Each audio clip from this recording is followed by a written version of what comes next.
Hello, I'm Rodney And I'm Loic Kinga. and this is After Sun, a podcast about Ugandan film and film in general. Today we're joined by one of the producers of a film previously screened right here at After Sun, Imperial Blue. Please introduce yourself. Hello, my name is Semulema Daniel, and I am one half of the producing duo of Double D Films, and it's great to be here. So, the first question we always ask, a very, very important question. What was your favorite film growing up? Okay, I don't know if it'd be weird, but some of my favorite films. Okay, one would be I think was The Matrix, and then there's Ocean's 11, and I'm like that. I'm more of a commercial leaning fan of films, and yeah, those are kind of like the ones that really stand out. Like even today, I go back and rewatch them every now and then. So I was like, I have those films that every couple of years I have to watch again and again and again and again. So those two films are usually the part of the list. You say commercial. I think I'm getting a bit of a negative connotation there. Mm, But I mean, those are the films that defined us. Really, those are the films that defined the culture, right? Like Ocean's 11 specifically. I remember watching that as a kid as well. mm. Like the biggest films are the ones that we get inspired by the most. Recently I was watching something about Ocean's 11 where they were talking about how they managed to introduce all those characters and you get to know them and Exactly. remember them That and script. not just like they're just standing there, but each character was introduced and they were memorable. And I was like, oh, this is really cool. And looking at it right now, being a producer and remembering back then when I watched it without the knowledge of film and looking into this and I was like, okay, wow, okay, this is now something good to really think about. And then when you look at it deeper and the simplicity of how they did everything from the cuts, like in Truth. the edits, is like using wipes, and you're like, okay, wow, and but they were really effective, and I feel like I just keep falling in love with this film because I also myself I'm thinking of I love heist movies, and I'm looking at the landscape of Kampala and just thinking of like how to set a Man. proper heist film in Kampala Man. or even across the East African region. I don't know. It can be Oh, multi-country and stuff like that. But right now in mind, I'm having like an art heist film. So yeah, how I much know. museum do you want to steal from here in Uganda? You Uganda fool. Museum. And the funny thing is with the Uganda Museum, there's an artifact called the Luzira head. And I remember I was walking through the Mm. museum. I was still in film school then. And then I saw this artifact. I was like, wow. And I read its story. It came from Luzira. It was excavated from that area. And I was like, oh, this would make like a nice school high story. This guy is living Luzira prison and You comes feel to like, the yeah, museum. I feel I like, was like, yeah. then you see the I'd watch inspiration. that.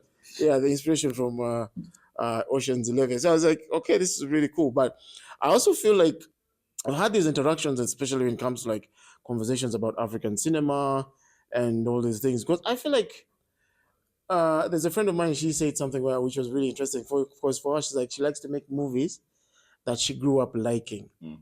And so there's a movies Mm. about love and movies about this, and they're like light-hearted, nice, warm stories. Mm-hmm. But you have the time people say like, African stories are sad, African stories are sad, and you're like, maybe it's because of the funding machine that has led us to make certain films a Mm. certain way, Mm. or is it some? Because also without the funding machine, I find like most of the filmmakers like I encounter have this gravitation towards the side of stories, and it's something that needs to be studied. I don't know what it is. I don't know why it's that. When for example, when you look at the festival films and then you'd have a conversation with the cinema. Let's not like, let's say, not a so open-minded cinema that maybe the curation is important to them, so they don't worry about like how the effects of the box office are. But if it's an interesting film that they'd like to show, so you have cinemas, especially like After Sun as well, which is willing to do that. But if you look at, for example, you're having conversations with the other mainstream cinemas, and you're like, oh, I've got this film, and this was a story that I was having with a someone from Century Cinema in Nairobi, and Mm. he had this Ghanaian film that he really enjoyed, and was like, you know what, he's going to put body, Mm. so that this thing does what goes through, and then put it on. It didn't succeed, and now you have those conversations where like the kind of stories that were put in certain spaces and they reflect like the reactions that the audiences are having towards them.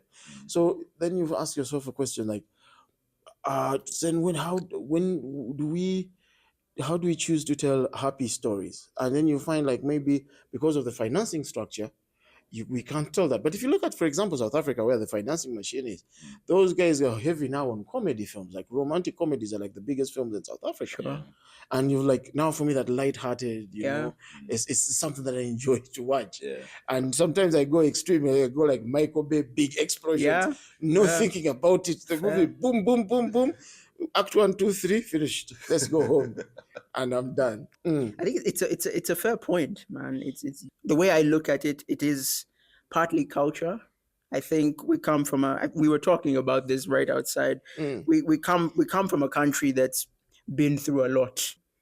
When it comes to writing, I can see how a group of writers would lean towards the sensationalism of something like poverty or disease in their films. But also it's just like you said, the financing structures, even like NGOs are leaning towards stories like that. So yeah, it's a pervasive problem. It's a big problem. But I think that's a really good way to jump into Imperial Blue Mm. because Imperial Blue has a lot of big ideas. Yeah. So, were you part of the scripting process when you guys were approaching that film? What exactly did you have in mind going into it? Okay, so I think let me start the story of Imperial Blue from actually the very, very, very, very beginning. Mhm. So once upon a time, I was a student in Kampala Film School, and there was because I like there I was studying film, and my journey of studying film. Then this one gentleman comes in and is teaching us film theory and showing us movies. So his class started from silent film era. Sure. So he started with um, Chaplin. Charlie Chaplin's. There was this Fantastic. Cabinet of Yeah. Dr. Calgary. Yeah. Then All we the watching good stuff. yeah, then we watched so we're coming through the eras of film. It so happened this gentleman as a student in his class, and I kind of understood the importance of his lecture and why he was teaching us. And I figured that actually that was what would make me separate from anybody who had gone to like True. the University of YouTube, like understanding of the craft itself. And here we were looking at films, analyzing them, and critically understanding what the directors and whatever people were in mind. But I don't know if you've seen this meme where some guy was making a bowl of spaghetti. I was like, it's a bowl of spaghetti, and that's it. And then they show you 50 years later in a literature class. I was like, the spaghetti represents the intertwined nature of his life. And then he's like, but this guy's like, no, I'm just making spaghetti. Yeah. And so you look at this as like, and I figured like we're just putting our own understanding on other people's crafts. Sure. And maybe some of the time is what they meant for it to be, or it wasn't what they were thinking about. Yeah. But it was like I looked at this class and it gave me an understanding of the craft, and from there a friendship was birthed. So that lecturer and I ended up becoming business partners, and so we're sitting there. It's like we should make a movie. We should make a movie. We should make a movie. And he had a friend of his who was a director from the UK, and they're like, "Yeah, we should make a movie." So they started writing the film. I was consulting on mostly like cultural stuff, things like they needed to understand, but I wasn't really much involved in like the actual nitty gritty of writing. But I was always there. And so when the script was done and all these things were going on, so we go to the point now we need to hire like a line producer for the film and things like that. So but back then, even us, we didn't understand what the business of film was. So we're sitting there, and then they're like, I was tasked to find a producer for the film. So I'm interviewing a couple of people, because even my role on the film was going to be something completely different. So I'm interviewing people, and then all of a sudden, the David and Dan turn around to me and they're like, "Why don't you just produce this film yourself?" I was like, "I haven't done this before." Yeah. And I was like, "What?" But it's just that new thing where they catch you and drop you in the deep end, and then it's either sink or swim. So I had to figure out this thing, and then most in the beginning it was mainly line producing, hiring crew and what. It's quite simple stuff, but then you had to renegotiate contracts and all these things, and that was really, really complex. But gladly enough, I enjoy a good task. Like I'm a very task oriented person, so if I have something Sure. in front of me, I like dig into it, and then if I'm not doing anything, I usually like just chill. Yeah. But at that point, I just had to go in, dig in. Now, when we put the crew together, everybody was on board. Then we had to figure out, okay, the logistics of bringing some of the foreign crew also into the country. Now Mm. that was a whole different ball game because there were so many things. The people coming from abroad were like, "Do you have public liability insurance?"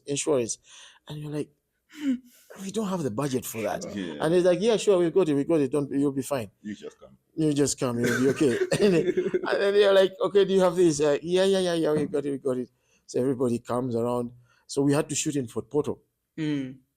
And so the story that was written was about this American drug smuggler who discovers a drug that has the ability to show you the future, and comes to Uganda to get some more for himself to go and sell back on what in his country for profit. And then most of it becomes a classic white man in Africa, but it's also more of a, I want to find the right word. Is it symbolism or something about like colonialism in itself? Yeah. So it's like they're coming for the resources and going to profit off of them.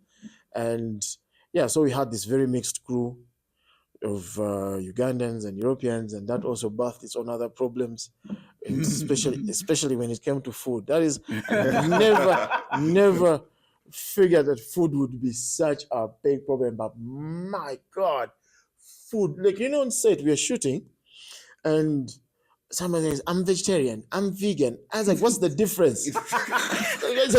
I'm happy Carrie is not in here. Yes. then what happens is like, okay. Then I'm like, okay, if you don't give them meat and don't give them what, most of our food is.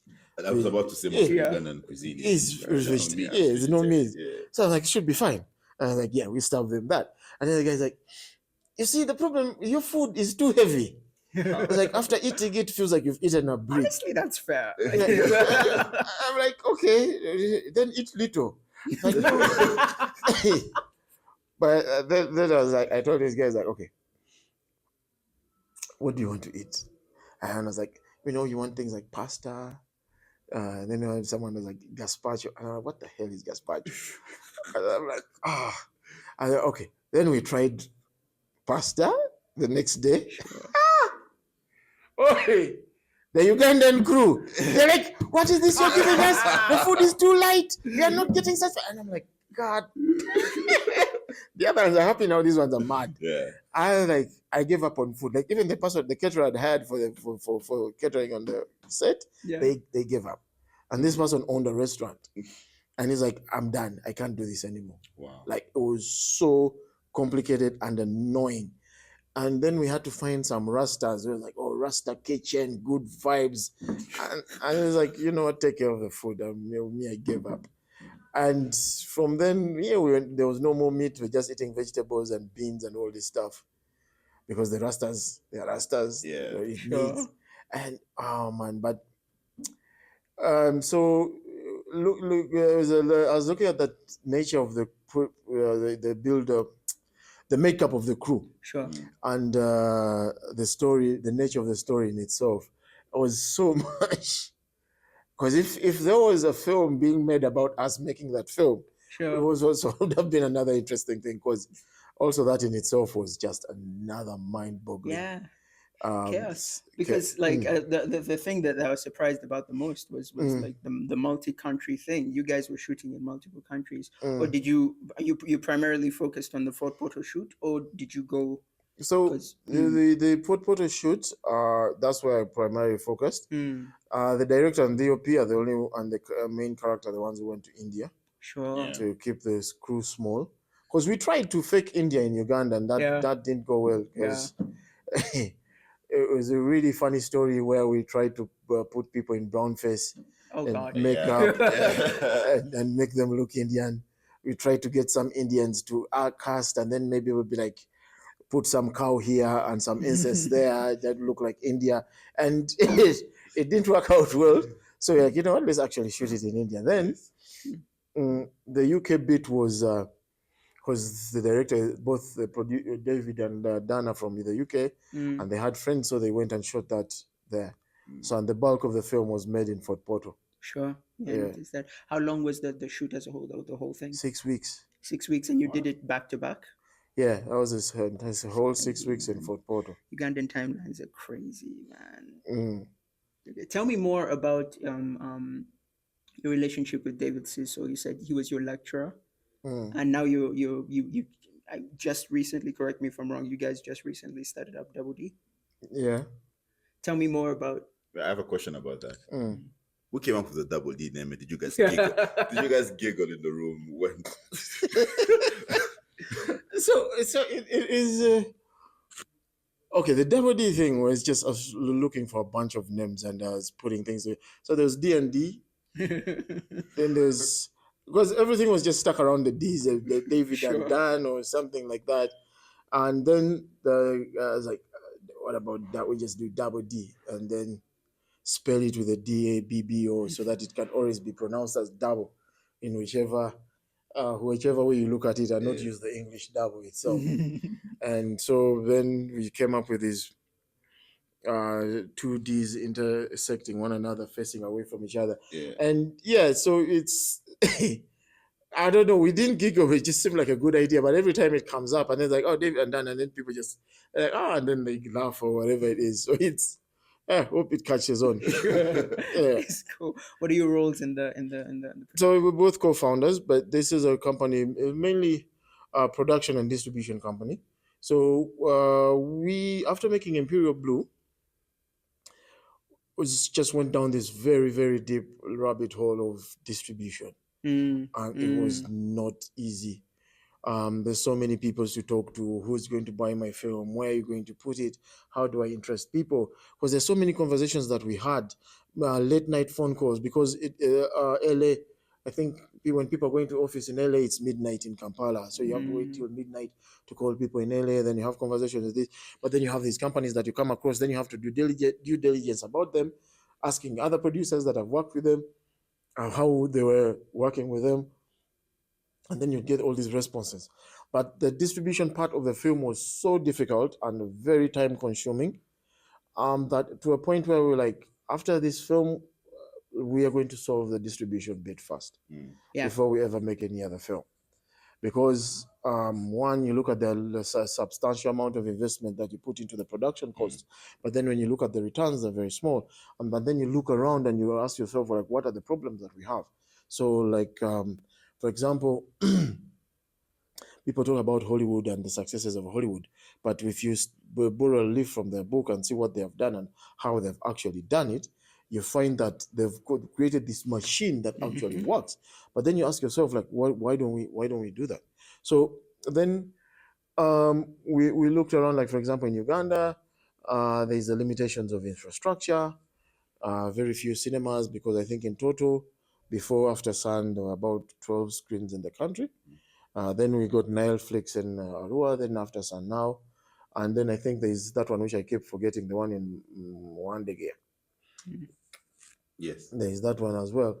So when you look at it as like the limited number of infrastructure, but then you also understand, like, we have had this thing where filmmakers here, unfortunately in Uganda, we make films and watch them with our friends and family.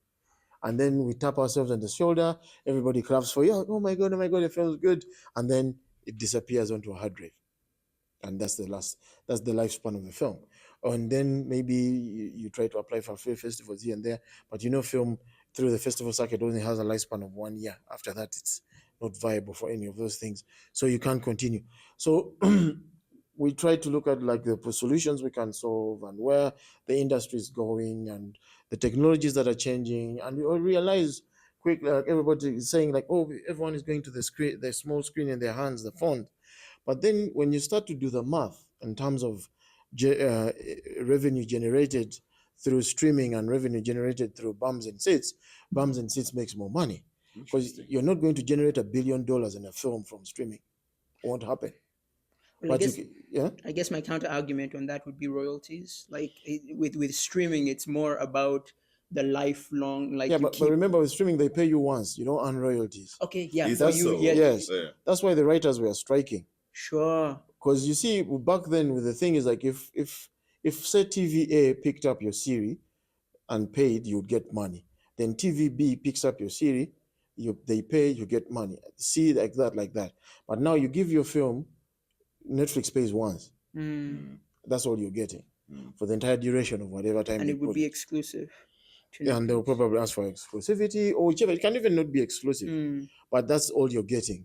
It's one-time That's payment. fair. Yeah, It doesn't that's- matter how that's many not- times yeah. the people watch it. So, but you feel for the television, however many times the TV True. kept showing, Each individual, you yeah. got paid. So royalties were generated. But with streaming, it's a one-out payment, it's a one-off payment until the period agreed upon ends, and then they remove the film. So you see that the dynamics, and this is something I figured is where we're going. Like even with like for example AI, and how I don't know if you guys are like me, but every time I see these AI generated videos, it just piss me off and I Man, scroll away. I saw Yeah. an ad, a YouTube ad. So YouTube has been taking down AI stop videos on their platform. But of course, Google has been pushing AI video creation, which doesn't make sense because YouTube and Google are the same company. But Yeah. now there are ads that are being run by a certain company in Uganda. The whole video is made, it's AI generated, but that's okay for YouTube because it's a paid ad. I don't get it. Because someone was telling me in South Africa there's a company that made an AI ad and people boycotted it. Like, oh, you don't want to pay. You're man. using AI, Yeah. and they boycotted it. But I figured like when it comes to the creative, the ads, the consumer will push back. Because I feel like the sentiment that I get every time I see those videos, I'm so annoyed. I scroll away. I was like, I just Yeah. push away. But so you look at like we are understanding the shift in technologies and stuff like that. But I find like, and this is where I commend you guys of After Sun is like the education of the audience. That's because it right there, yeah, because even us in our model, the business model is like we have a lot of audience building in designed incorporated into it, because we have to get to the point where the audience understands by going to watch a film in the cinema, they're actually contributing to the next films that will be made. You get so Agreed.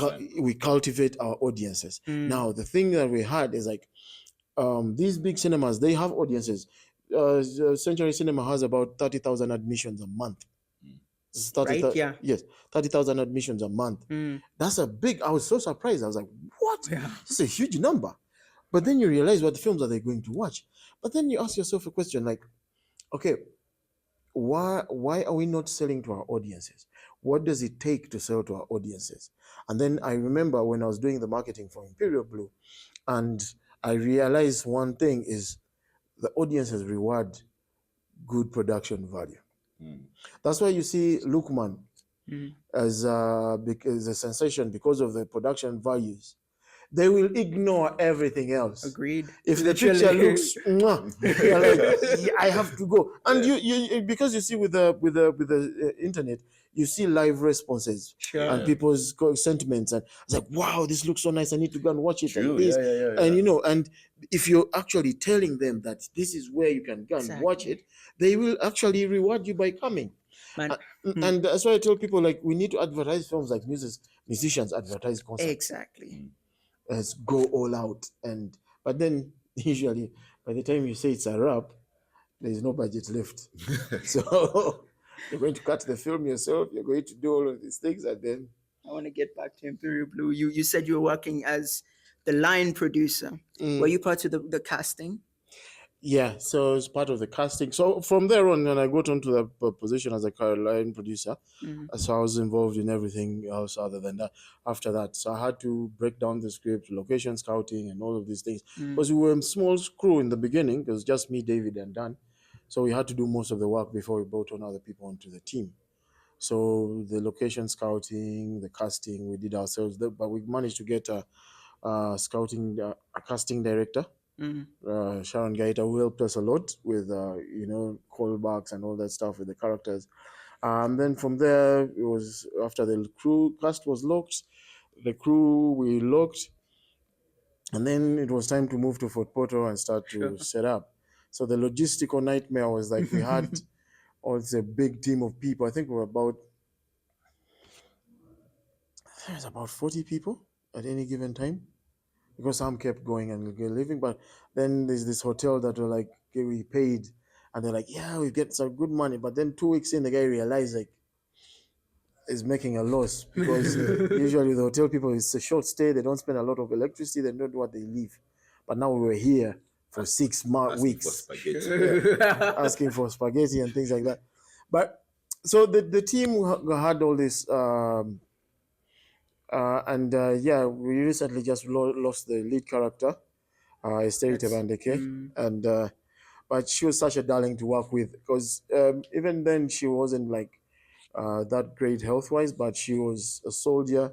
She took care of herself to make sure that she was always available, and that meant like getting enough rest, drinking her water, making sure she gets her meds on time, and yeah, but she was always smiling and always there because on the call sheet she appeared the most. that's what I was. Yeah. Yeah, so she was like the most with the other character. The other ones were like always there all the time.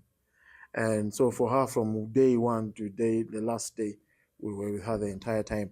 And it's sad that We lost it we this lost year. her this year, but yeah, we'll Yeah, it keep her in our keeps very memories. yeah. Yeah, Keep going forward. Yeah, yeah. yeah. That's one of the big reasons why I wanted to have this conversation. I just wanted Mm. to know how you guys connected with Asteri and how you guys brought her.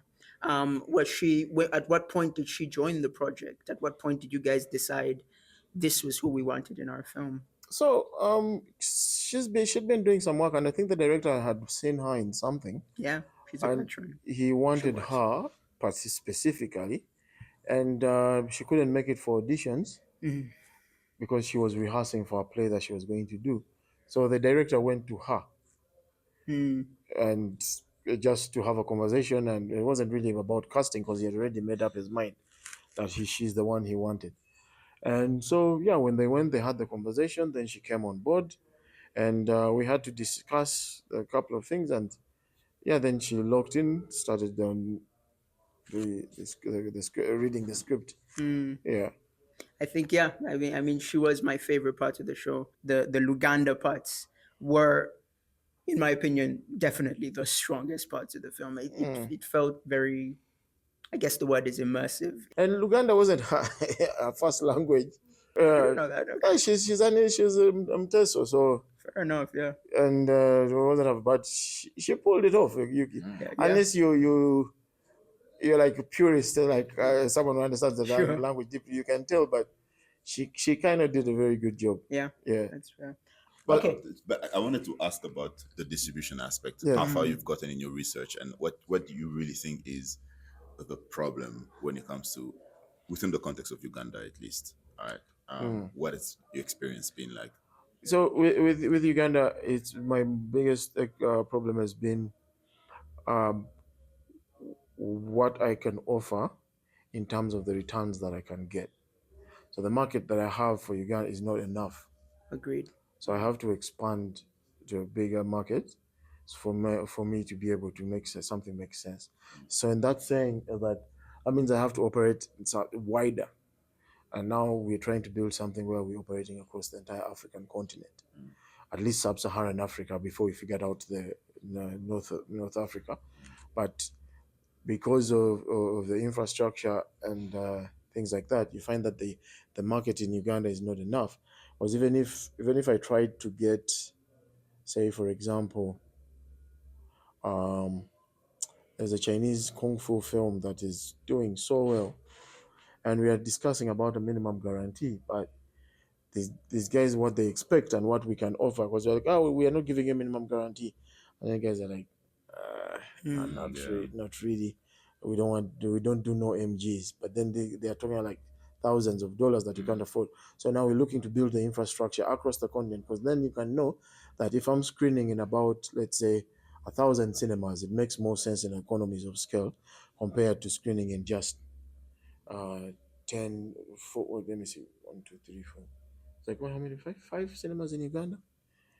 And so what we want to do with Uganda itself is expand mainly event screenings.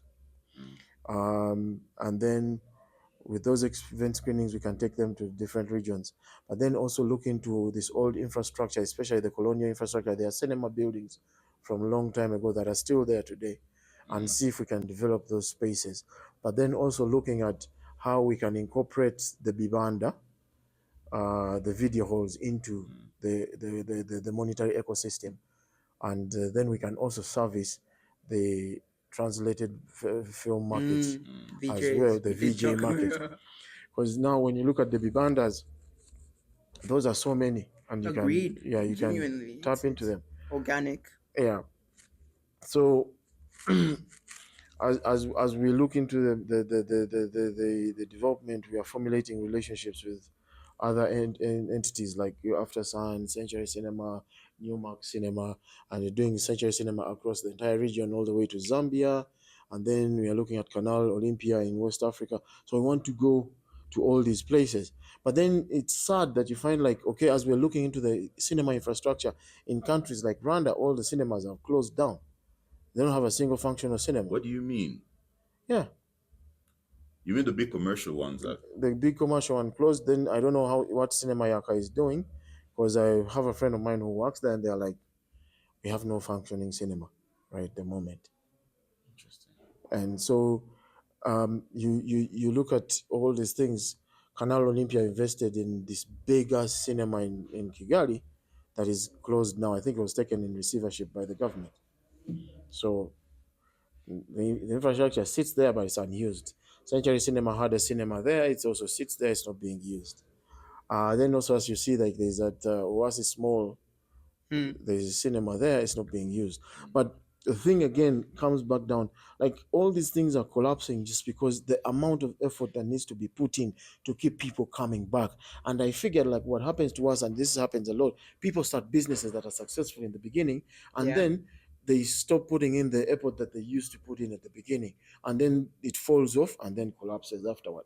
But if we're going to, cinema has been around for I don't know how many hundreds of years that is going in now, but you have to keep people interested. Now look at the reaction people were having when the Michael Jackson film was coming. There was already a fan base. Then there's a movie about it. People don't care. It's like, what is it? Because when you come out and look at that film, you're like, actually, it wasn't a good film, but I enjoyed it. I liked it, and I'd watch it again. Yeah. Sure. You know, but because someone was saying to me it would have just been a concert film, but you look at the vibe around the Yeah. film it was created like, and when I was in Germany doing like a residency in distribution, I was just looking at the amount of money and the creativity that they put in into like the distribution materials.